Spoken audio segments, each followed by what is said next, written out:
Hello, my name is Hans Guerin. Here I'm going to paint this cute, quizzical looking puppy. And here to my great shame is the very beginning of my painting where the YouTube camera drooped and the Zoom camera was on pause. So I missed this super crucial stage where I'm looking at intuitive shapes to break down the compositional space, something I can measure and something I can adjust really easy. You can see how simple I like the line work. And then I just filled it in lightly to separate darks from lights. So some things are inherently dark, they ended up into that, so it's not simply light and shadow. But now I'm breaking it down into further complication, but keeping it on the abstract level. So abstract is important to me because if I think about preconceived notions of the dog, I'm probably going to miss this dog. And I like to do that for portrait and figure and still life and everything. I like, if I'm painting from observation as opposed to making it up, which I do, then I like to squint and simplify and just try to forget what I think I know about dogs or eyes or noses or ears, right? It's not about that yet. It's about a collection of shapes that I can use to measure and modify and elaborate. So anything can be used in this stage, right? So because nothing's sacred. It's not necessarily all about the eyes yet. I mean, it might be later, which I did make that decision later, but that's not the point of this part of the drawing.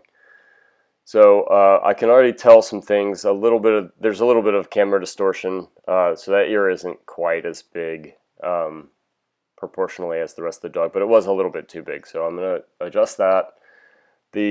The masses for the eyes are not eyes. There's that little black mask that goes with the outline of the eye, and so I'm again just squinting and simplifying. So this is the mask inception. I wanted darker darks so that I can put in a rich dark middle tone and then desaturate that richness and darkness with bright washed out highlights and then turning grays. And then I've got my system of 5 values to turn the form. So if you think about the ball is basically 5 values, right? We've got the highlight values. That's the direct light hitting at just bouncing just straight back to the eye in that perfect angle. Everything else is glancing, so that's where I start, in that glancing sort of mid-tone. You can go by region. You can go from focal point out. I mean, there's a lot of different ways of doing this, but I really like a nice flat middle tone. Even if I bothered to draw out some of the things in the middle, they were just suggestions. They help me navigate space. And so right now it's just maybe 3 values, possibly 4, because I kept the darks pretty weak in the reflected light range. And then I, just for a little fun experiment, I put in that highlight because it was demonstration.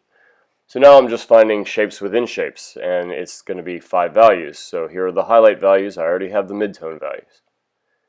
I already have that turning shadow value and inherent dark things like the mask around the eye, that little light gray around the eyes, and the nose is really dark, and the mouth is pretty dark. So it's not just light and shadow, but again, it's that sequence of darks. And then I left a little bit of glow for reflected light that I'm going to just kind of rein in later too. I wanted to emphasize cool because this dog is very warm. It's reddish brown. And you can see that I put him in at the skinny version. I'm going to have to add some bulk to him, but I kind of like to do that with gesture. I like to make the skinny version and then add like the musculature or add the things like the muscle, that volume there. It just helps me. I can get the proportional space in the simple version and then just add these little touches. And with specificity, rather than cut here, add there, cut here, add there. It's just all add because I made it intentionally skinny. So I'm piecing little bits together, just still taking guesses and breaking it down further. There's going to be little leaps of value in color that, depending on how tight I want to make this drawing, will be broken down. Just what's that value in between the big jumps of value, or do I want to do little hair shapes, whatever. So once I map out the squint level things, and now I'm breaking it down into smaller shapes, then I'll want to hone in on the eyes, because this is a portrait. The eyes are going to definitely be a focal point. And then from there, it was all about decision making. This is Alla Prima, so there's a spontaneity to it. I'm not going to develop into hyper detail or anything, even if I wanted to, which oftentimes I don't. But in this case, I'm going to develop what's important, which is going to be the eyes as the focal point. That wasn't a consideration until this spot, right? Yeah, eyes are important, but really it's the squint level shapes that come together that I want to discern, so that I'm not protecting little detail shapes. I'm not saying, okay, this eye is so sacred that I have to build the entire painting around it. I definitely don't want to move something that I worked really hard on to get the edges right and the details and thick paint in there. And I definitely don't want to leave an egregious mistake. So now is the time to start honing in things that are important and then building my way out. And at the end product, I decided to allow the painting to kind of dissolve from a little rendered to rather choppy and loose. And I did that not necessarily for the sake of time with Alla Prima, that is a factor, but it was more of just a style choice. One that I could change my mind later and refine it a bit. But I already have my scheme of how I'm going to turn that sort of orangey red fur with the light source.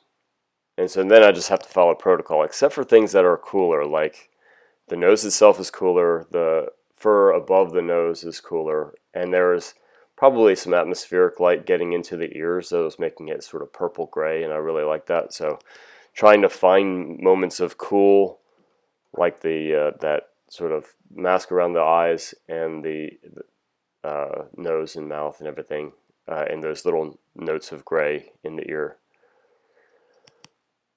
I kept pulling the painting toward the camera to get rid of that sort of angular distortion. One of these days I'll get an idea of how to have it square without trying to paint around cameras, which hurts my ability to paint. Maybe it's a matter of just practicing more with this sort of interference, or maybe it's just getting like a boom or something to go overhead or something, but then it would be distorted the other way. So I don't know. I guess I have to watch more tutorial videos. So now the big block in has been put in, just big blocky intuitive shapes. I don't have to see anything more than what I see when I squint my eyes to almost shut. I can make really good decisions in context now that it's at this stage. There I go. Yeah, so I put in my darkest dark. That's black with a little alizarin crimson. That makes it seem blacker than black. It gives it a hotness to it that really can command quite a powerful look. And I wanted that to just be the richest moment in the painting. That little dot of highlight wasn't in my photo reference, but I liked it, so I put it in. And then, again, that's going to be the main eye. The other eye is mostly in shadow. And I'll put that in too, but that gets a little less attention. Then it's just a matter of, well, how much do I want to bring together from there? Okay, so the nose, pulling in some more cools into the muzzle, into the bridge of the nose, getting some of that gray around the eyes, and now some wrinkles. He has a very quizzical expression, a lot of, wrinkles and furrowed brows and things like that.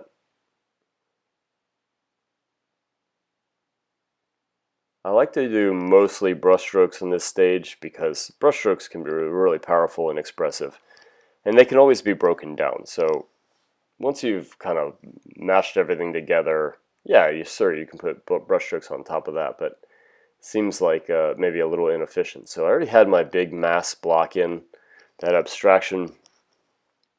And then, they go from big brushstrokes to small brushstrokes, depending on the shape of the size of the shape that I'm making. So you're starting to get some strength. The dull, almost white background serves as a cool, and a dull and a bright to make the dog rich.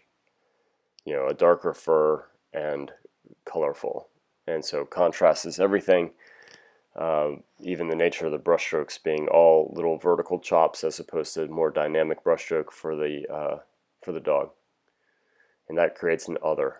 It allows the dog to read against something. So I like to use a lot of different channels for contrast, and I like the little bit of choppiness in the background. Just creates a little looser idea.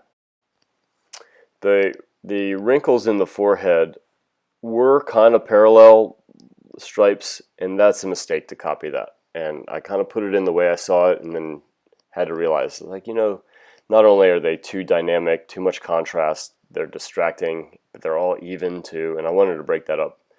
And so there I'm subduing it big time. I'm still creating light and shadow. I just wanted to make it less impactful so it won't take away from things like the eye and nose. They're more important for the end product. And so you can always have that quick check as long as you're thinking globally instead of locally. If you're only looking at the wrinkles, it's very tempting to make them too dynamic and too bright. And there's that human tendency to make things rhythmically, symmetrical, even spaces in between. And sometimes you just put it in and then realize that you did that, even if you know better. And that's what happened. I put them in, I knew better, and I did it anyway, just because I'm somewhat human. So at this stage, I'm starting to add a little bit of feel. I wanted really thick paint. That thick paint will give it an immediacy. And I wanted to add some extra blue to the nose to create some more cools in the painting. Blues in the transition, blue-gray in the transition of that muzzle and some of the edges of the form, to just say that atmosphere can put a little bit of light in there. It's likely that the photo had a distant window or something. It's putting a blue-gray, and I think that's kind of neat, as long as it's not interfering with the primary light source. And so there's another little quick check. I went with an outline this time. I don't often do that. I usually like to err on the side of like really selling the idea of three-dimensional volume and space, and an outline can flatten a little bit, but it can also be a neat effect. And I wanted that sort of crispness, that sharpness on that left side of the face. I like to sign Alla Primas in the wet sitting, even though it's a lot easier to sign when it's dry. And the reason for that is because it just kind of seals the deal as an Alla Prima, as a one-sitting painting. I might have already considered it finished at this point, but then I just thought, he could use a little bit more width compared to his height. And I had made the decision earlier to increase the height relative to the width. I just overdid it a little bit. So here's a final adjustment. Again, that nice heavy outline to give him a lot of crispness to the background. You can see that in work of like really nice realists like William Bouguereau. You'll see a very faint outline around the figure, and it gives it a lot of punch, even though like we want to soften rounded edges that go into depth. But sometimes an artist can just make up their mind to, I don't know, create a little bit of artistic flair, a little punch, and that outline helps do that. But it also helped increase the width by like a good 64th of an inch, right? Not much. They all add up. I'm also going to add to the shadow side, even though that's part of that imbalance is because of the angle of the camera. But you'll see in the final product that I'm going to post next that it's not quite as distorted as the camera showing right now. There we go, that nice sort of rich edge. So this is wrapping up. I hope you enjoyed it. I'm going to do a lot more with animals and portrait and figure for some videos to balance all of those Alla Prima still lives that I did. The reason I wanted to do the still life so much is because I enjoy painting from life. I think that's more rewarding, and it's better for training to see things with real three-dimensional depth using your binocular vision instead of the camera's monocular vision, where all the distortion happens, and the camera has to make value and color decisions, right? I mean, obviously not with a brain, not with a conscious effort, but the settings and the way the camera is focused if there's an extreme range of contrast, the camera might not be able to handle all of it, and it might wash out something in the brights to make the darks rich, or it might darken all the darks to make the lights rich. It can't handle the full range of real light, and neither can oil paint, but we kind of push-pull until it works. And then really great cameramen, or photographers, they know how to do all the settings, and they know how to edit it, and they know how to manipulate it to make it a really artistic product. So I'm not saying oil painter good, photography bad. Definitely not. I love really professional photography.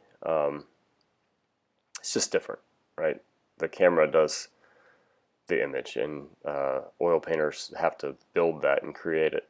And some people do it with a ton of studies, with like a really polished drawing and some color studies, and then they have their plan for the painting, and they'll follow that plan. I like to do it a little bit different.